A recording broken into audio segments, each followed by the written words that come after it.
তো নমস্কার বন্ধুরা, আরও একটি নতুন ভিডিওয়ে তোমাদের সকলকে স্বাগত। আর আজ হচ্ছে মহাশিবরাত্রি, আর এই মহাশিবরাত্রির বিশেষ দিনে আজ চলে এসেছি তারকেশ্বরে বাবা তারকনাথের ধামে। তো চলো তাহলে এই দিনে তোমাদেরকে বাবা তারকেশ্বরের মন্দির দর্শন করাই এবং বর্তমানে এখানে জল ঢালার কী নিয়ম আছে সমস্ত কিছু ডিটেলস তোমাদেরকে জানিয়ে দেবো আজকের এই ভিডিওয়ে। তো ভিডিওটি শেষ পর্যন্ত দেখতে থাকো আর সঙ্গে থাকো, জুড়ে থাকো হ্যাপি জার্নি উইথ অয়ন চ্যানেলে। তারকেশ্বর যাওয়ার জন্য যারা হাওড়ার দিক থেকে আসছো তারা তারকেশ্বর লোকাল বা গোঘাট লোকাল ধরে নিতে পারো, আর যারা বর্ধমান, কাটোয়া বা শিয়ালদার দিক থেকে আসছো তারা চলে আসবে প্রথমে শেওড়াফুলি স্টেশনে, কারণ তারকেশ্বর যাওয়ার এই শেওড়াফুলি হচ্ছে প্রধান জংশন। এখান থেকে তোমরা ট্রেন চেঞ্জ করে তারকেশ্বর লোকাল বা গোঘাট লোকাল ধরে চলে আসবে তারকেশ্বর স্টেশনে। তো আমিও সেই রকমই শেওড়াফুলি স্টেশন থেকে ট্রেন ধরে আজকে চললাম তারকেশ্বরের উদ্দেশ্যে। শেওড়াফুলি থেকে তারকেশ্বরের দূরত্ব মোটামুটি 45 মিনিট মতো, ভাড়া লাগে 10 টাকা। আর যদি হাওড়া থেকে আসো তখন ভাড়া পড়বে 15 টাকা, আর সময় লাগবে 1.5 ঘন্টা মতো। এখন চলে এসেছি তারকেশ্বর স্টেশনে, আর ট্রেন দিয়েছে 1 নম্বর প্ল্যাটফর্মে। এই 1 নম্বর প্ল্যাটফর্ম দিয়ে আমরা এবার বাইরে বেরিয়ে যাব। তো চলো তাহলে সামনে যাওয়া যাক।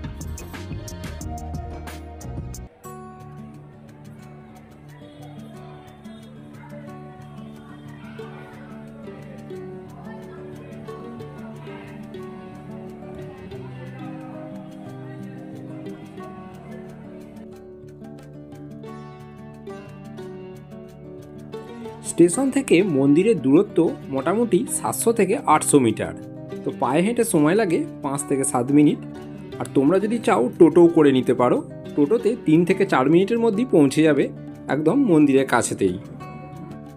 টোটো করলে ভাড়া পড়বে মাথা পিছু 10 টাকা মতো। আমি কিন্তু হেঁটেই মন্দিরের দিকে এগিয়ে যাচ্ছি। স্টেশন চত্বর থেকে বাইরে বেরিয়ে মেন রাস্তা ধরে কিছুটা এগোলেই তোমরা এই অ্যারোটি দেখতে পাবে। এখান দিয়ে বেঁকে সোজা গেলেই কিন্তু তোমরা একদম মন্দিরের কাছে পৌঁছে যাবে।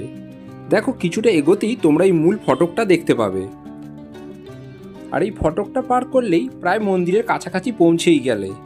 এখানে ফটক পার করেই দেখতে পাবে রাস্তার ধারে রয়েছে অসংখ্য দোকান, যেখান থেকে তোমরা পূজা সামগ্রী কিনতে পারো, অথবা মন্দিরের সামনেও অসংখ্য ডালার দোকান আছে, সেখান থেকেও তোমরা পূজার জন্য পূজার ডালা নিয়ে নিতে পারবে।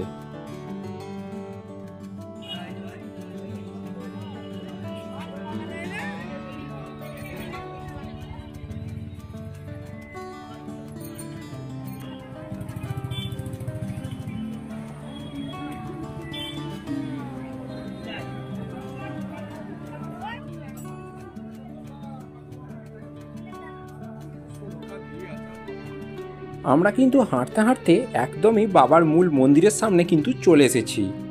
আর এখানে দেখো মন্দিরের সামনেও রয়েছে অসংখ্য পূজা দেওয়ার সামগ্রীর দোকান, আর এর পাশেই রয়েছে বিখ্যাত এবং জাগ্রত দুধ পুকুর। এই সমস্ত দোকানগুলো কিন্তু এখানে সারা বছরই থাকে। তোমরা যখনই এখানে বাবার মাথায় জল ঢালতে বা বাবার কাছে পুজো দিতে আসবে, তোমরা এই সমস্ত দোকান থেকেই পূজা সামগ্রী নিতে পারবে। আর এই দোকানেটি তোমরা তোমাদের জুতোগুলো পুরো বিনামূল্যে জমা রাখতে পারবে। আর এই দোকানগুলোর ঠিক উল্টো দিকেই রয়েছে সেই জাগ্রত দুধ পুকুর। দেখো এখানে সমস্ত পুণ্যার্থীরা এসে স্নান করছে। অনেক পুণ্যার্থী যারা জল নিয়ে আসেনি তারা এই পুকুর থেকেও জল তুলে বাবার মাথায় কিন্তু ঢালছে।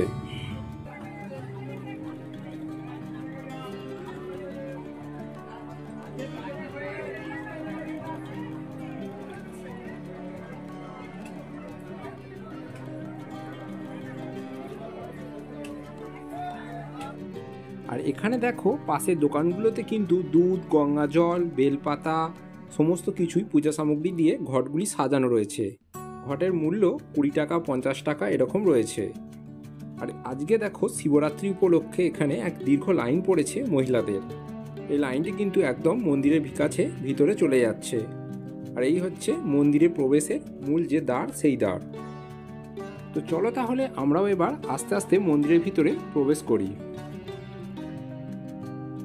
তো চলো এবার এখন জেনে নিই মন্দির কতক্ষণ খোলা থাকে। মন্দির প্রতিদিন সকাল 6টা থেকে সকাল 9:30 পর্যন্ত খোলা থাকে।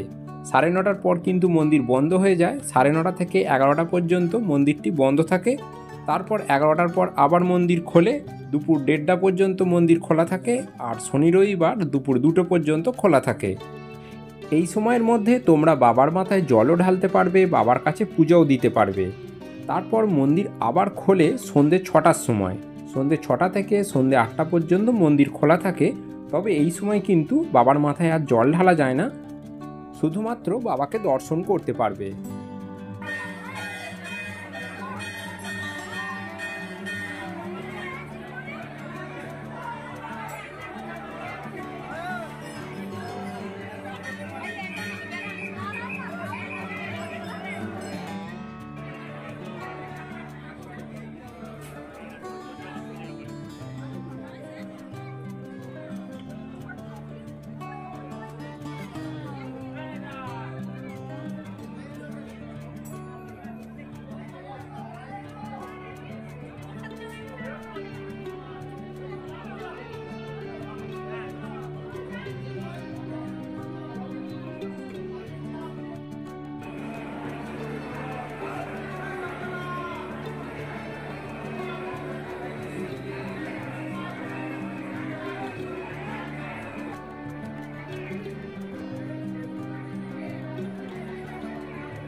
তো বন্ধুরা, আজকের এই বিশেষ দিনে তারকেশ্বরে বাবা তারকনাথের যে মন্দির সেটি তোমাদেরকে দর্শন করিয়ে দিলাম। তো মন্দিরের ভিতরে তো ক্যামেরা অ্যালাউ নেই, তো তাই বাবাকে দর্শন করাতে পারলাম না। তো যাই হোক, ভিডিওটা কেমন লাগলো অবশ্যই কিন্তু কমেন্ট করে জানিও। ভালো লাগলে অবশ্যই লাইক শেয়ার করো, এবং চ্যানেলে যদি নতুন হয়ে থাকো তো চ্যানেলটা অবশ্যই সাবস্ক্রাইব করে পাশে থেকো। চলো, দেখা হবে নতুন কোনো ভিডিওয়ে, নতুন কোনো জায়গায়।